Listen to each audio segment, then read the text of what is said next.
സദൃശവാക്യങ്ങൾ അധ്യായം 14.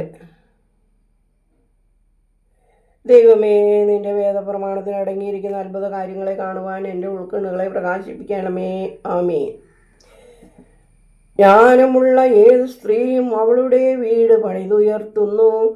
ഭോഷിയോ സ്വന്തം കൈകൊണ്ട് തന്നെ അത് പൊളിച്ചു വീഴ്ത്തുന്നു.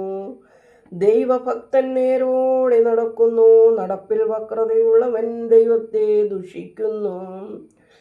ഭോഷന്റെ വായിൽ അഹങ്കാരവും തിന്മയും ഇരിക്കുന്നു. ജ്ഞാനിയുടെ അധരങ്ങൾ അവനെ കാത്തു പാലിക്കും.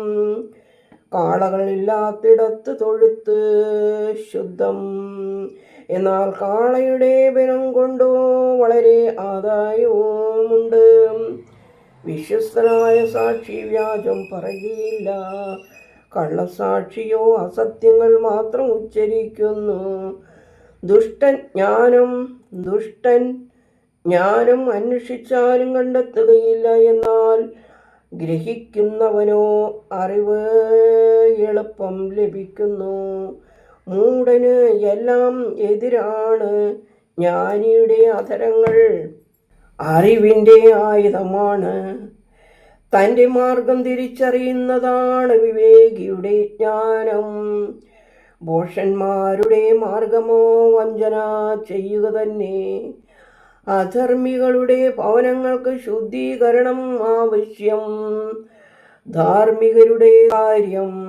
ഭോഷന്മാർ പാപം ചെയ്യുന്നു. നീതിമാന്മാരുടെ ഇടയിലോ ദൈവാനുഗ്രഹമുണ്ട്. ഹൃദയം സ്വന്തം ദുഃഖത്തെ അറിയുന്നു. അതിൻ്റെ സന്തോഷത്തിൽ മറ്റൊരുവൻ ഇടപെടുകയില്ല. ദുഷ്ടന്മാരുടെ വീട് മുടിഞ്ഞു പോകും. നീതിയുള്ളവൻ്റെ കൂടാരമോ സന്തുഷ്ടമാകും. ചിലപ്പോൾ ഒരു വഴി മനുഷ്യന് ചൊവ്വുള്ളതായി തോന്നിയേക്കാം. എന്നാൽ അതിൻ്റെ അന്ത്യമോ മരണത്തിലേക്കുള്ള വഴിയാകുന്നു. ചിരിക്കുമ്പോൾ തന്നെയും ഹൃദയം ദുഃഖം നിറഞ്ഞതായിരിക്കും. സന്തോഷത്തിൻ്റെ അന്ത്യമോ ദുഃഖം തന്നെ. പിന്മാറ്റക്കാരൻ തൻ്റെ സ്വന്തം വഴികൾ തന്നെ ചിന്തിച്ചിരിക്കും. നല്ലവനോ അവനാൽ തന്നെ അവന് തൃപ്തി വരും. നിഷ്കളങ്കൻ എല്ലാ വാക്കും വിശ്വസിക്കുന്നു. ബുദ്ധിമാൻ നന്മതിന്മ തിരിച്ചറിയുന്നു. ജ്ഞാനി തിന്മയെ ഭയപ്പെട്ട് അതിൽ നിന്ന് മാറി നിൽക്കുന്നു. ഭോഷൻ ധൈര്യത്തോടെ നടക്കുന്നു. ഭോഷന്മാർ നിദ്ര പ്രാപിക്കുന്നു. ബുദ്ധിമാന്മാർ വിജ്ഞാനം വിതരണം ചെയ്യുന്നു. അല്പബുദ്ധികൾക്ക് ഭോഷത്വമാണ് അവകാശം. ബുദ്ധിമാന്മാരോ ജ്ഞാനം കിരീടമായി അണിയുന്നു. ദുഷ്ടന്മാർ സജ്ജന മുമ്പിലും തിന്മയുള്ളവർ നീതിയുള്ളവരുടെ വാതിൽക്കലും വണങ്ങി നിൽക്കും. ദരിദ്രൻ കൂട്ടുകാർക്ക് പോലും നിഷിദ്ധൻ. ധനവാനോ വളരെയേറെ സ്നേഹിതന്മാരുണ്ട്. തൻ്റെ അയൽക്കാരനെ അവഗണിക്കുന്നവൻ ചെയ്യുന്നത് പാപമാണ്. എന്നാൽ ദരിദ്രന്മാര് കരുണയുള്ളവൻ ഭാഗ്യവാൻ. എന്നാൽ ദരിദ്രരോട് കരുണയുള്ളവൻ ഭാഗ്യവാൻ.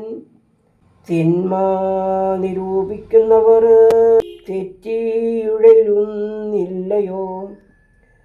നന്മ ചെയ്യുന്നവന് ദയയും സത്യവും ലഭിക്കും. ദുഷ്ടന്മാർക്ക് കരുണയും വിശ്വാസവും അറിഞ്ഞുകൂടാം. അവ നന്മ ചെയ്യുന്നവർക്കുള്ളതാകുന്നു. നീ പരിശ്രമിക്കുന്നതിൽ ഒന്നു മാത്രം പ്രയോജനപ്പെടുന്നു. തൻ്റെ ഭവനത്തിൽ നിസ്സാരൻ ശാന്തനും സന്തുഷ്ടനുമായിരിക്കും. എല്ലാ വേദനയും കർത്താവ് ശമിപ്പിക്കും. അധർമ്മികളുടെ സംസാരം അവർക്ക് കുറവ് വരുത്തും.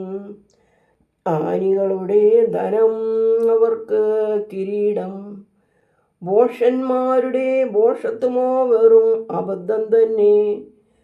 സത്യം പറയുന്ന സാക്ഷി പ്രാണങ്ങളെ രക്ഷിക്കുന്നു. വഞ്ചന നിറഞ്ഞ സാക്ഷി വ്യാജം തന്നെ പറയുന്നു. ദൈവഭക്തിയിൽ ഉറച്ച ധൈര്യമുണ്ട്. അവൻ്റെ മക്കൾക്ക് ഒരാശ്രയ സങ്കേതമുണ്ടായിരിക്കും. ദൈവഭക്തി ജീവന്റെ ഉറവിടമാകുന്നു. അതുള്ളവൻ മരണക്കെണികളിൽ നിന്ന് രക്ഷപ്പെടും. പ്രജാബഹുലതയാണ് രാജാവിൻ്റെ മഹിമ. പ്രജകളുടെ കുറവിൽ രാജാവിന് നാശം. പെട്ടെന്ന് കോപിക്കാത്തവൻ മഹാബുദ്ധിമാൻ. എന്നാൽ ക്ഷിപ്രകോപിയോ ഭോഷത്വം ഉയർത്തിക്കാണിക്കുന്നു.